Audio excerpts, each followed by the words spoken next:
Good morning बच्चों। आज हम लोग सीखेंगे गणित विषय के अंतर्गत पाठ 11 मॉर्निंग तो सांख्यिकी। हाँ, गुड मॉर्निंग। अभी स्टार्ट करते हैं। ठीक है, अपना माइक सब बंद रखो। सांख्यिकी। अब इसमें यहाँ पर कुछ उदाहरण दिए। निनाद द्वारा किसी पुस्तक के प्रतिदिन पढ़े जाने वाले पृष्ठों की संख्या 60, 50, 54, 46, 50 है। इसके आधार पर प्रतिदिन पढ़े जाने वाले पृष्ठों का औसत ज्ञात कीजिए। जैसा उदाहरण दिया है, अगर प्रतिदिन या आए दिन हम लोग क्रिकेट के मैच टीवी पर देखते हैं, 20-20 होता है, 50-50, 50 ओवर के मैच। 50 ओवर में मान लो ऑस्ट्रेलिया की टीम 250 रन बनाती है, तो भारत की टीम को उससे तेज गति से रन बनाना होगा 50 ओवर में, तभी वह जीत सकती है। तो एक लक्ष्य निर्धारित किया है कि 50 ओवर में 250 से ज्यादा रन बनाने हैं। तो 50 ओवर में 250 रन, तो हम 250 को 250 को 50 से डिवाइड कर देते हैं, भाग दे देते हैं। तो प्रति ओवर 5 रन से ज्यादा, उसको बोलते हैं रन रेट। अगर क्रिकेट जो देखते होंगे उनको जानकारी होगी, उसको कहते हैं रन रेट। मतलब प्रति ओवर कम से कम 5 रन से ज्यादा बनाने की उनको कोशिश करनी है। तो हर ओवर में 5 रन ही बनेगा या 5 से ज्यादा ही बनेगा ऐसा जरूरी नहीं। कभी कभी गेंदबाज अच्छा है, बॉलर अच्छा है, तो रन कम बनते हैं। और किसी ओवर में बल्लेबाज ने धूम धड़ाका किया, मतलब ज्यादा रन बना लिया, अच्छा स्कोर किया, 4-6 मारे। अंत में सबका एवरेज देखा जाता है, औसत देखा जाता है। तो औसत क्या होता है? सभी 50 ओवर में बनाए गए रनों की जितनी संख्या है, टोटल रन करते हैं, और उसके बाद फिर जितने ओवर मैच खेला गया है उससे हम भाग देते हैं। उसी तरह से परीक्षा में अंक लाते हैं। किसी में 40 मिला है, किसी में 60 मिला है, किसी में 80 मिला है। तो औसत अंक कितने लाए हम लोगों ने? तो जितने विषयों की परीक्षा दी है वो उतने विषय, और जितने नंबर्स मिले, जितने प्राप्तांक है, अंक मिले, सारे प्राप्तांकों को जोड़ करके विषयों की संख्या उससे भाग देते थे, तो प्रत्येक विषय में हमको कितना अंक मिला है वह पता चल जाता है। मान लो 100 नंबर की परीक्षा है और 4 विषय का पेपर मैंने दिया है। किसी में 70, किसी में 60, किसी में 80, किसी में 50। तो हम क्या करेंगे? 70, 60, 80, 50 सबको जोड़ करके 4 विषय हुए तो 4 से भाग दे देंगे, तो हमारा औसत हमें पता चल जाएगा कि औसत कितने अंक मुझे एक विषय में मिलते हैं। उसी तरह से कोई व्यक्ति दुकान चलाता है या कोई व्यापार करता है, अगर उसकी प्रतिदिन एक जैसे ही प्रॉफिट होगा, फायदा होगा, कहा नहीं जा सकता। कभी उसे फायदा ज्यादा होता है, कभी कम होता है। तो वह क्या करेगा? पूरे 30 दिनों की, उस महीने की जो कमाई है, या सप्ताह का अगर गिनना है तो 7 दिनों की कमाई जोड़ देगा और 7 से भाग दे देगा। मान लो पहले दिन 500 रुपए कमाया, दूसरे दिन 700 कमाया। इस तरह से सातों दिन जितने रुपए उसने कमाए, जितना उसे लाभ मिला है, सबको जोड़ करके 7 से भाग दे देगा, तो उसकी साप्ताहिक औसत इनकम जो है, आय जो है, पता चल जाएगी। उसी तरह से यहाँ पर एक उदाहरण दिया है कि निनाद प्रतिदिन पुस्तक पढ़ता है, और प्रतिदिन कितने पेज पढ़ता है वो यहाँ पर दिया गया है। तो जैसे पहले दिन उसने 60 पन्ने पढ़े, दूसरे दिन 50, तीसरे दिन 54, चौथे दिन 46, और पांचवें दिन 50। इस तरह से हम देखते हैं कि निनाद ने पुस्तक 5 दिन पढ़ी है, 5 दिवस पढ़ा है। तो हमको क्या करना होगा? सारे जो नंबर्स दिए यहाँ पर, पृष्ठों की संख्या दी है, उसका टोटल करके इसको 5 से भाग दे देंगे, तो हमें औसत पृष्ठों की संख्या मिल जाएगी। पहले दिन 60 पढ़ा, दूसरे दिन उसने 50 पुस्तक पढ़ी, 50 पन्ने पढ़े, तो यहाँ पर दिया है जैसे औसत सभी प्राप्तांकों का योगफल बटे कुल प्राप्तांकों की संख्या। यहाँ पर हमको क्या करना होगा? 60 में 50 जोड़ना होगा। इधर आ जाएगा 50। अभी मैं कोशिश करता हूँ लिखने की। और फिर 50 के बाद आएगा 54। देखो पहले 60 था, फिर 50 है, फिर 54, तो यहाँ पर आ गया 54। फिर तीसरे में है 46, तीसरे दिन उसने पढ़ा है 46 पन्ने, तो यहाँ पर हम लिखेंगे 46।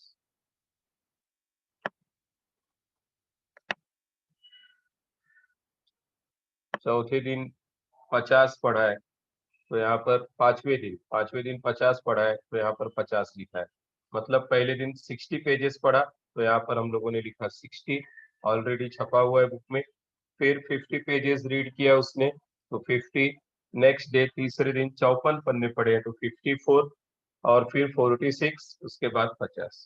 अब इसके बाद हमको क्या करना है, कितने दिवस है प्रतिदिन पढ़ा है, ऐसे 5 दिन पढ़ा है, तो नीचे हमको 5 से भाग देना होगा।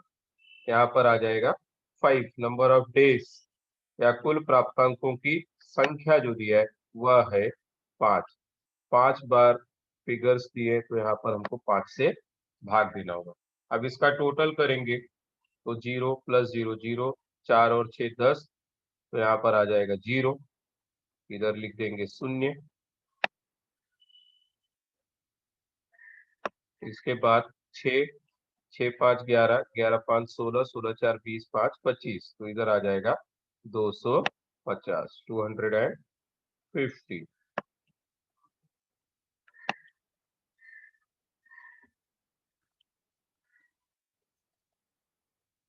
250 और बटे जो था वह 5। 250 ऊपर का योग जितना था सभी प्राप्तांकों का योगफल बटे कुल प्राप्तांकों की संख्या, तो इधर आ जाएगा 5। अब 250 को जब हम 5 से भाग देंगे, 5 पचे 25, 5 पचे 25 और एक शून्य बचा है, तो पहले 5 पचे 25, उसके बाद फिर जो 0 बचा था 250 के आगे का, वो 0 यहाँ पर लिख देंगे, तो प्रतिदिन पढ़े जाने वाले पृष्ठों का औसत हो जाएगा 50। यहाँ पर हम लिख सकते हैं 50, तो उत्तर आया हमारा 50। इस तरह से जब नंबर्स कम है तो हम आसानी से प्राप्त कर सकते हैं। जैसे मैंने कहा कि किसी व्यक्ति की 7 दिनों की आय कितनी है, फायदा कितना है, लाभ कितना है, उसको हम आसानी से निकाल सकते हैं, क्योंकि 7 फिगर्स मिलेंगे हमको। 7 दिन की जो इनकम होगी मिलेगी, और 7 से सब जो इनकम है उसको टोटल करके 7 से डिवाइड कर देंगे, भाग दे देंगे, तो आ जाएगा।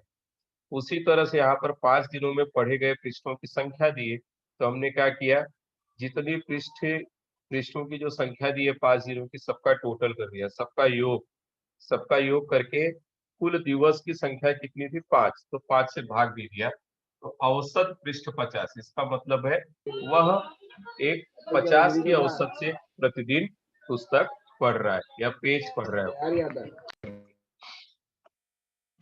अपना माइक जरा म्यूट रखना सब लोग।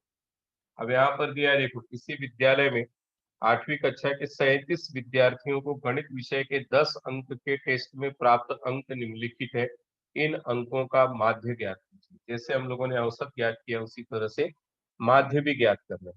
अब यहाँ पर कुल 37 विद्यार्थी है, 8वीं कक्षा के कुल 37 विद्यार्थी, गणित विषय के 10 अंक के टेस्ट, 10 अंक की परीक्षा हुई थी, उसमें कितना कितना नंबर मिला है वह दिया है। तो यहाँ पर ये जो फिगर्स है वो 37 बार है।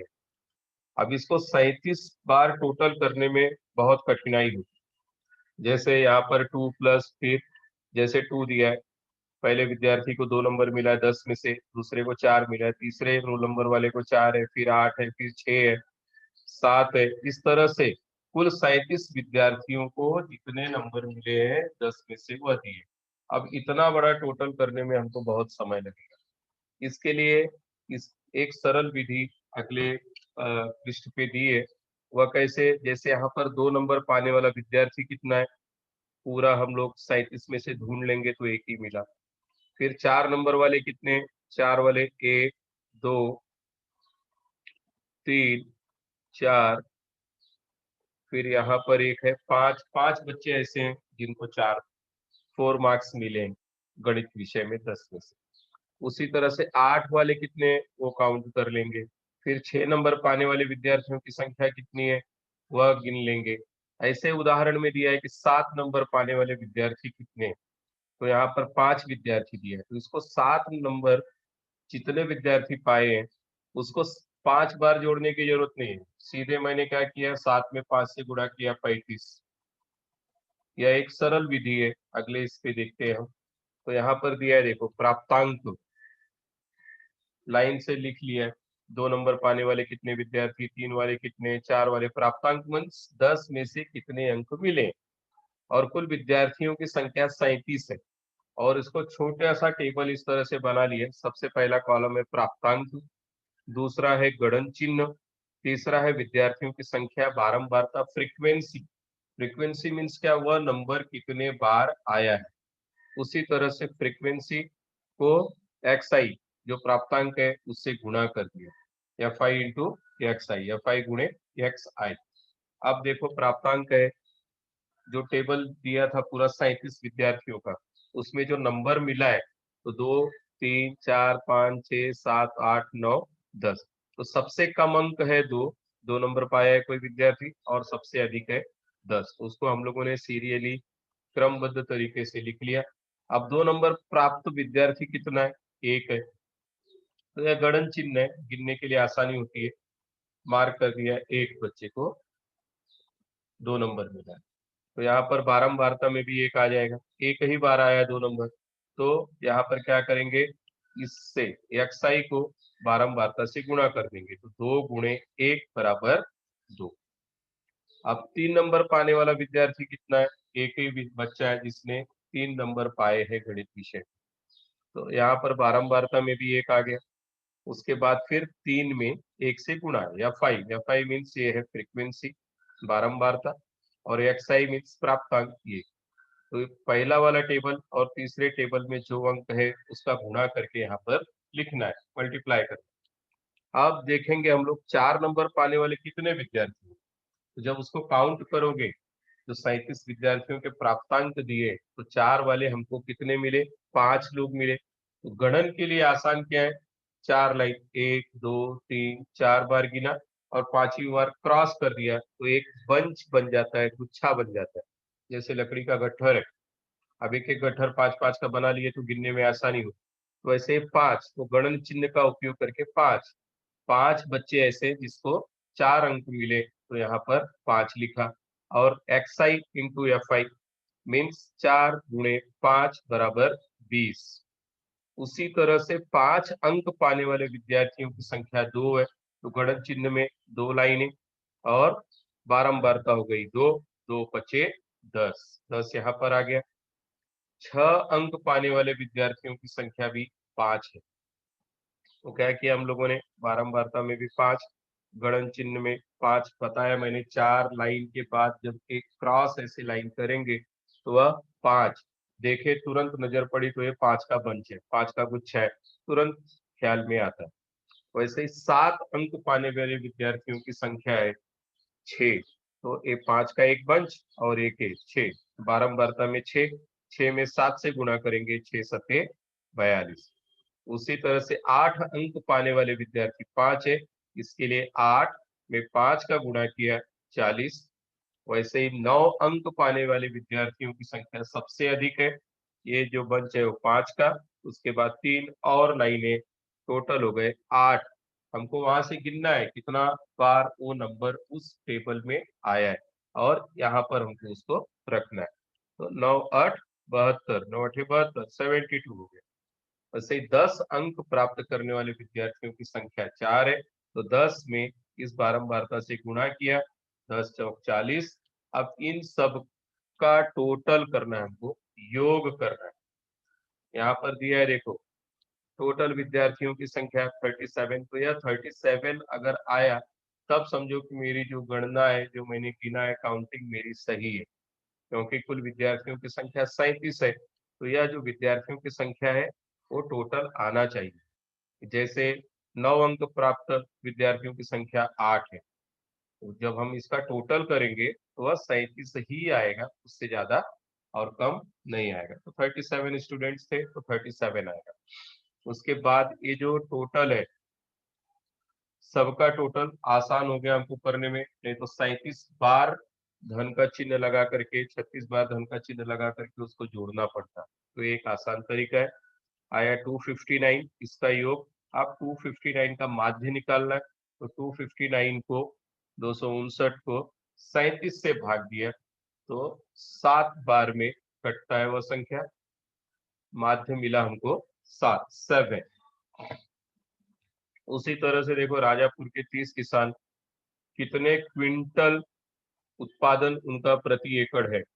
अब फसल उगाते हैं वो लोग, तो फसल उगाने के बाद 1 एकड़ जगह, एकड़ इकाई है खेत को नापने की, 1 एकड़ में कितना क्विंटल धान प्राप्त होता है। क्विंटल मतलब 100 किलो होता है। 1 क्विंटल का मतलब 100 किलो, तो 100 किलो 1 टन का मतलब 1000 किलो होता है। तो वैसे किसान ने धान उगाए, तो 30 किसान है, राजापुर जगह का नाम है। तो कुल किसानों की संख्या 30 है, उसको ध्यान में रखना है। अब देखो यहाँ पर ये जो अंक दिए हैं, वो अभी पूरे 30 होंगे, क्योंकि हर एक किसान के यहाँ कितने, 1 एकड़ में कितनी फसल होती है, कितना उत्पादन होता है, वह दिया गया है। तो पहला किसान है जिसके खेत में 9 क्विंटल धान का उत्पादन हुआ है, दूसरे के यहाँ 7.5, तीसरे के यहाँ 8 क्विंटल, वैसे फिर 6 क्विंटल, फिर 5.5 क्विंटल, इस तरह से कितने क्विंटल धान का उत्पादन है। अब यहाँ पर बहुत सी जो संख्या है वह रिपीट हुई होंगी, बार बार आई होंगी। अब जैसे प्रति एकड़ उत्पादन, पहला एक टेबल बना लेंगे, प्रति एकड़ उत्पादन क्विंटल, प्राप्तांक या एक्साई, गणन चिन्ह दूसरे में, और तीसरे में किसानों की संख्या। 4 क्विंटल धान का उत्पादन किसके खेत में हुआ है, ऐसे कितने किसान हैं, तो हम इसमें से देखेंगे 4 क्विंटल वाले कितने हैं। सबसे मिनिमम 4 क्विंटल है, मैक्सिमम 9 क्विंटल है। इसके लिए हमने 4, 5, 5.5, 6, 6.5, 7.5, 8 और 9 जो यहाँ पर संख्याएं हैं वह लाइन से हमने लिख लिया। अब 4 कितने बार आया उसको काउंट करना है। अब पहली लाइन में 4 देखो कितने बार है, 1 मिला, फिर इधर 2, फिर दूसरी लाइन में 1, लास्ट में यहाँ पर है 3, मतलब टोटल 4 जो है, 4 क्विंटल धान्य का उत्पादन 3 किसानों के यहाँ हुआ है 1 एकड़ में, बराबर है। तो यहाँ पर हमने गणन चिन्ह लिख दिया 3, और बारंबारता आ गई 3 अंकों में लिखा। उसी तरह से 5 जो संख्या है, अब 5 कितने बार आया इसमें से देखना है। 5 कितने बार आया, 1, 2, 3, 4 और 5 बार। तो 5, 4 लाइनें और एक क्रॉस लाइन, 5 का एक बंच बन गया, बारंबारता आई 5। तो इस तरह से सबसे पहले गणन चिन्हों का उपयोग करके एक कॉलम पूरा करेंगे। 5.5 जो है, 5.5 कितने बार है, 1 मिला हमको, उसके बाद इधर 2, फिर इस लाइन में एक 3 और 4, तो यहाँ पर आ गया 4, और फिर बारंबारता वाले में 4 लिखेंगे। गणन चिन्ह हो जाने के बाद फिर बारंबारता पूरा करेंगे, और जो बारंबारता है उसके बाद फिर एक्सआई इंटू एफ आई। अब 4 कितने बार आया, 3 बार, तो 4 तिहाई 12, यहाँ पर गुणा कर दिया है। फिर 5 कितने बार आया, 5 बार आया, तो 5 पचे 25 इधर आ गया। फिर वैसे 5.5 कितने बार आया, 4 बार, 5 चौक 20, 5 चौक 20, 22, 22 आया। 5.5 में 4 से गुणा करेंगे तो 5.5 कितना हो गया, 11, और 11 11 22, या सीधे गुणा कर सकते हो 5.5 में 4 से, 22 मिल जाएगा। उसी तरह से 6 क्विंटल कितने बार आया, 3 बार, तो 6 त्रिक 18। 6.5 कितने बार आया, 6.5 2 बार, 6.5 में 6.5 में 2 से मल्टीप्लाई करेंगे तो 13 मिलेगा। उसी तरह से 7.5 को 4 से मल्टीप्लाई करेंगे तो 30। तो ऐसे जितने बार या अंक आया है उसके आगे उतने बार लिखना है और उससे गुणा कर देना है। जैसे 9 क्विंटल, 9 जो संख्या यहाँ पर 3 बार आई होगी, पहले लाइन में देख लो, 9 1 बार दिखाई दे रहा है, फिर दूसरे लाइन में यहाँ पर 1, 2 हुआ, और एक यहाँ पर 3, तो यहाँ पर गणन चिन्ह में 3 आ गया, 9 तिया 27, 27 अब जो किसानों की संख्या है वह 30 दी गई है। जब 30 दी है तो 30 ही आएगा टोटल इसका। 5 3 8 4 12 3 15 2 17 10 27 3 30 मिल गया 30 हमको। उसके बाद में ये जो गुणा करके हम लोगों ने लिखा है एफ आई इंटू एक्स आई, इसका टोटल करेंगे तो 195 आएगा। अब 195 को 30 से डिवाइड करना है। सिग्मा का मतलब है total, sigma f i into x i. Sigma मतलब इसका total, sigma f i x i कितना है 195 डिवाइड बाई 30, 30 से किसानों की संख्या से भाग। मतलब किसानों ने जितनी फसल उगाई है प्रति एकड़, सोयाबीन की जो खेती है उनकी प्रति एकड़ कितनी फसल उगाई है, उन सबका टोटल करने के बाद किसानों की संख्या से भाग दे देना है। लेकिन इतना बड़ा टोटल करने में समय अधिक जाएगा, इसके लिए इस टेबल के उपयोग से, इस सारणी के उपयोग से हम आसानी से कर सकते हैं। जितने किसान हैं, 4 क्विंटल वाले 3 है तो 3 बार लिखा, मतलब ये संख्या कितने बार आई है वो वहां पर देखना है। वह हो गई किसानों की संख्या। उसके बाद एक्स आई और एफ आई को मल्टीप्लाई करके यहाँ लिखना। इस तरह से इसका total sigma f i x i divide by किसानों की संख्या, number of farmers n equals to 30, 30 से डिवाइड कर दिया, माध्य मिला 6.5। तो प्रति एकड़ जो औसत उत्पादन है सोयाबीन का वह है 6.5 क्विंटल। इसके बाद यहाँ पर अगला सवाल 11.1 का है। आसान सा सवाल है, कुछ है नहीं इसमें। कक्षा 8वीं के 30 विद्यार्थियों में से प्रत्येक द्वारा लगाए गए पौधों की संख्या निम्नलिखित बारंबारता सारणी में दी गई है। सारणी बनाई गई है, बारंबारता सारणी दी है, यहाँ पर गणन चिन्हों का उपयोग नहीं किया है, कोई बात नहीं, आसान है। बारंबारता कितनी आई वो हमको देखना है। कक्षा 8वीं के 30 विद्यार्थी है, उन लोगों ने पेड़ लगाए। अब बारंबारता सारणी दी है, उसके आधार पर हमको माध्य ज्ञात करना है। अब पौधों की संख्या पहले कॉलम में है, दूसरे में विद्यार्थियों की संख्या, बारंबारता एफ आई, और जो तीसरा कॉलम है एफ आई इंटू एक्स आई। जैसे पेड़ों की संख्या, पौधों की संख्या कितना है 1 2 3 4, कुछ विद्यार्थियों ने 1 पेड़ लगाया, कुछ ने 2, कुछ ने 3, कुछ ने 4। बहुत आसान सा सवाल है। अब 1 पेड़ लगाने वाले विद्यार्थी कितने हैं? 4 विद्यार्थी, तो 4 एकम 4, मतलब कुल पेड़ों की संख्या हुई 4। अब यहाँ पर 2 पेड़ लगाने वाले 6 विद्यार्थी हैं, तो 2 6 12, यहाँ पर कितना आ जाएगा 12। तो यहाँ पर हम इस बॉक्स में 12 लिख देंगे, 12, क्योंकि अब यहाँ पर पेड़ों की संख्या 12 हो गई। 2 पेड़ लगाने वाले 6 विद्यार्थी थे, तो कुल पेड़ हो गए 12, तो दूसरे बॉक्स में 12 मिला हमको। उसी तरह से 3 पेड़ लगाने वाले विद्यार्थियों की संख्या 12 है, तो आ जाएगा 12 तिहाई 36, गुणा कर दिया यहाँ पर, तो कितने पेड़ मिले हमको 36 पेड़। 12 12 बच्चों ने 3 3 के हिसाब से पेड़ लगाए, तो कुल 36 पेड़ लगे वहां पर।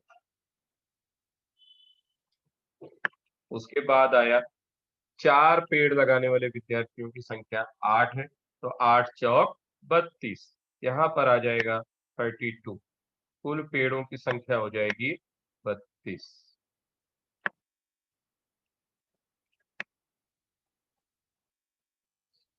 ये आ गया 32। अब विद्यार्थियों की संख्या कुल कितनी थी? यहाँ पर हम लोगों ने देखा 8वीं के 30 विद्यार्थी, पॉइंटर दिख रहा है, ये 30 विद्यार्थी, तो इसका जो टोटल है वह 30 आना चाहिए, 30 आना चाहिए। तो देखो 4 6 10 और 12 22, 22 8 30। इसके लिए नंबर ऑफ स्टूडेंट्स n या टोटल नंबर कितना था 30।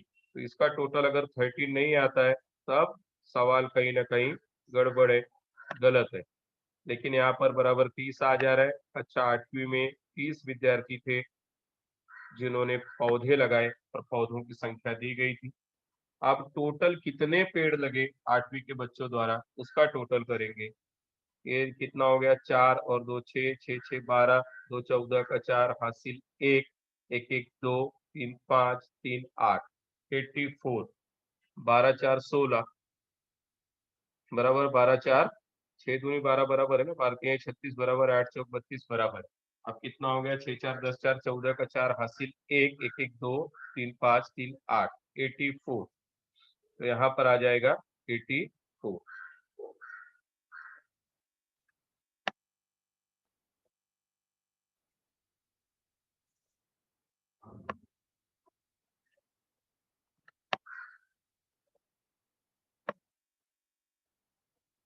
मैंने यहाँ पर टोटल लिख दिया है 84। देखो 2 और 6 8, 8 और 2 10, 10 और 4 14, 14 का 4 हासिल 1, 1 1 2, 2 3 5 3 8, तो सिग्मा एफ आई एक्स आई 84 मिला।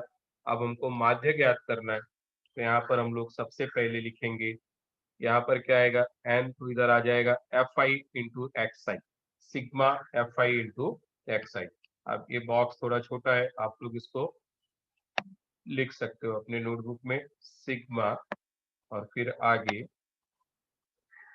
एफ, मुझे थोड़ा सा कम जमता है, अब पॉइंटर है भाई क्या करें,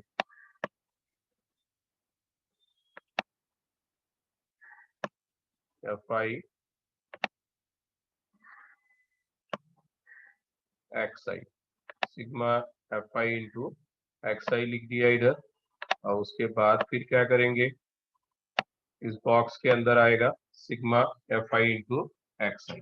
अब sigma f i x i कितना था, 84, तो यहाँ पर लिखेंगे सबसे पहले 84, 84 जो टोटल है, कुल पौधों की संख्या कितनी है, 84, तो इस बॉक्स के अंदर हम लोग लिख देंगे सबसे पहले 84 और उसको फिर डिवाइड करेंगे 30 से। अब 30 से डिवाइड करने में कठिनाई है, तो 3 से डिवाइड कर दो, कितना आएगा, 3, 3 दूनी 6, बचा 2, 3 अठे 24, तो यहाँ पर 8 आ जाएगा और एक अंक के बाद दशमलव, टाइम भी आ गया, तो यहाँ पर एक अंक के बाद दशमलव 2.8 बराबर है। तो प्रत्येक विद्यार्थी द्वारा लगाए गए पौधों की संख्या हो गई 2.8।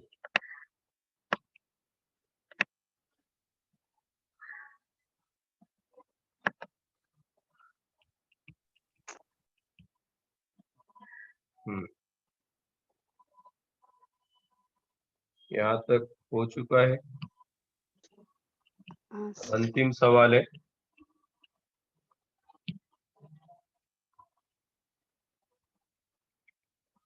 अंतिम सवाल है, इकलारा गांव के 25 परिवारों द्वारा मई महीने में उपयोग में लाई गई बिजली यूनिट, हम लोग जो बिजली यूनिट का उपयोग करते हैं, यूनिट में उसको काउंट करते हैं कितनी बिजली का उपयोग किए, मीटर देखेंगे बिजली का तो उस पर दिखाई देता है। और कुल परिवारों की संख्या 25 है, मई महीने में कितना बिजली का उपयोग किए। बहुत सरल सा सवाल है, आप लोग खुद से कर सकते हो। अब दिया है बिजली का उपयोग प्राप्तांक 30, परिवारों की संख्या 7, तो सबसे पहले x I into F I, 3 सत्ते 21, यहाँ पर आ जाएगा 210, गुणा करके लिख देंगे।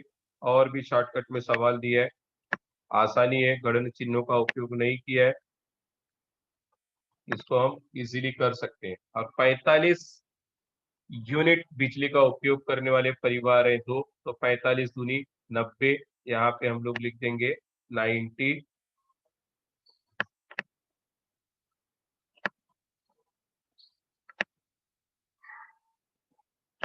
फिर दूसरा है 60 यूनिट उपयोग करने वाले परिवारों की संख्या 8, 8 छंग 48, आ जाएगा 480, 480, 8 छंग 47, तो इधर आ गया 480। उसके बाद 75 यूनिट 5, अब 75 को 5 से गुणा करके देखो, 75 चौक 300, 300 और 375, या 5 25 25 का 5, यहाँ पर आ गया 5 25 का 5 हासिल 2, 5 सते 35, 2 37, 375, यहाँ पर हमको मिल जाएगा 375, तो लिख दिए 375 यूनिट। फिर तीसरा है 90 यूनिट जो बिजली का उपयोग है, ऐसे 3 लोग 90 यूनिट यूज करने वाले, तो 9 तिया 27, 270, यहाँ पर हम लोग लिख देंगे 270, 270। आप क्या करेंगे, एकलारा गांव के 25 परिवार थे, तो इसका जो टोटल है परिवारों की संख्या 25 से ही आना चाहिए। 7 2 9 9 8 17, 17 5 22 3 25, तो यहाँ पर आ जाएगा टोटल 25। ये टोटल आएगा 25, यहाँ पे हमने लिख दिया 25। ये सारणी पूर्ण हुई। अब इसके बाद 0, यहाँ पर आएगा 5, इसका सबका टोटल 5 आया। फिर 9 1 10, 10 8 17, 9 1 10 8 18, 18 7 25, 25 5 30 2 32 को 2 हासिल 3। अब 3 2 5 4 9 3 12 2 14, तो टोटल कितना आया 14। यहाँ पर हम लोग लिख देंगे 14 1425। 5 9 1 10 8 18, 18 और 7 18 2, 18 2 20, 5 25, 5 30 2 32 का 2 हासिल 3, 3 2 5 4 9, 3 12 2 14, 1425। अब यहाँ पर जो प्रश्न दिए गए उसके उत्तर हम देख सकते हैं। 45 यूनिट बिजली का उपयोग करने वाले कुल कितने परिवार हैं? तो 45 यूनिट बिजली का उपयोग करने वाले कुल 2 परिवार है। यहाँ पर दिया है 2 परिवार। जिस प्राप्तांक की बारंबारता 5 है वह प्राप्तांक कौन सा है? अब जिसकी बारंबारता 5 है, तो बारंबारता सारणी में देखना है हमको, 5 दिया है बारंबारता वाले कॉलम में, तो ऐसे कितने 75 75 यूनिट, तो उसका प्राप्तांक हमको मिलेगा 75। तो 45 यूनिट बिजली का उपयोग करने वाले परिवार, तो उत्तर यहाँ पर आ जाएगा 2 परिवार है। उत्तर में लिख देना 2। जिस प्राप्तांक की बारंबारता 5 है वह प्राप्तांक है 75 75, तो यहाँ पर हम लोग लिख देंगे 75। उसके बाद n बराबर कितना, n मतलब टोटल नंबर ऑफ फैमिलीज, या परिवार कितने, तो कुल परिवार n बराबर 25 आया, तो यहाँ पर हम लिख देंगे n के आगे 25 आ जाएगा, तो n हमको मिला 25, तो n बराबर 25, यहाँ पर हम लिख देंगे 25। उसी तरह से sigma f i x i कितना आया, इसका जो टोटल है 1425। एक बार फिर से आप लोग चेक कर लेना टोटल बराबर है या नहीं, तो अपने से जब करोगे तो पता चल जाएगा। इधर आ जाएगा 1425, 1425, 1425, तो इसका उत्तर तीसरे का हम लोग n बराबर 25 और सिग्मा एफ आई एक्स आई बराबर 1425। सारणी के आधार पर मई महीने में प्रत्येक परिवार द्वारा उपयोग में लाई गई बिजली का माध्य, अब माध्य आपको खुद से ज्ञात करना है। Sigma f i x I upon 25, मतलब 1425 को 25 से भाग दे करके देखना, जो उत्तर आया वह उसका माध्य होगा। थैंक यू, धन्यवाद।